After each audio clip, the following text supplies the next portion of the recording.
Certainly the holidays can be hard on individuals and families. Rocky spoke to Southwest Medical, the sponsors of this next segment, about ways to help with depression at this time of year. Dr. Orr, welcome back. Thank you for having me. You were just telling me that, you have a few kids at home. It's time for the holidays, a really joyous time.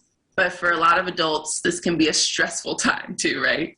Absolutely. While it can be a very festive time of the year for many, it can also invite unwelcome guests to your house, including stress and depression. So it's no surprise during the holiday we see an increase in depression with all the array of additional demands we have in our life, including shopping and cooking and baking and cleaning and entertaining family and friends. All of that can increase the stress and anxiety in your life and trigger depression. And one other thing I try to remind people is this year we're having a huge increase in stress related to the ongoing pandemic as well as economic stresses. So important to think about that. For sure. And what are some of the signs that we should look out for, in ourselves and in our loved ones? Yeah, that's a great question.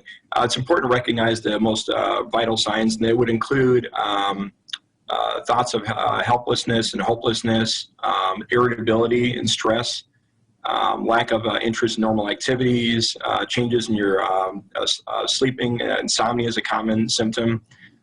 There's numerous other symptoms, physical findings such as dizziness and headaches, as well as lack of energy and fatigue and difficulty with focusing and concentrating.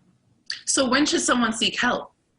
And that's a good question too. If you feel any of those signs or symptoms of depressed mood, you should seek help with your primary care provider as soon as possible. Okay, and Dr. Orr, when are the signs considered an emergency? Well, they're considered an emergency if you or someone you know maybe have harmed themselves or have suicidal thoughts. You should call 911 immediately to seek immediate care and attention. If you know someone's having potential self-harm, it's important to stay with that individual until they receive care. So call 911 while you're sitting and waiting with them until they get care, preferably at a hospital emergency room. It's so important to pay attention to yourself and your loved ones during this time especially. But if you're not at a crisis level, what are some of the things that can reduce the stress or reduce the depression?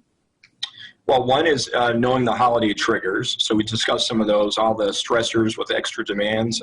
Knowing what your limitations are, not overwhelming yourself, getting assistance from family and friends. It's okay to also acknowledge your feelings. Quite often people recall the loss of a loved one recently during the holiday season. So expressing those feelings. Being realistic with what you can do and knowing your limitations. Learn to say no, not to overextend yourself and know your capabilities. And of course, do not abandon your healthy habits. And most importantly, reach out to your primary care provider if you're having any of these signs or symptoms of depression for immediate attention and care.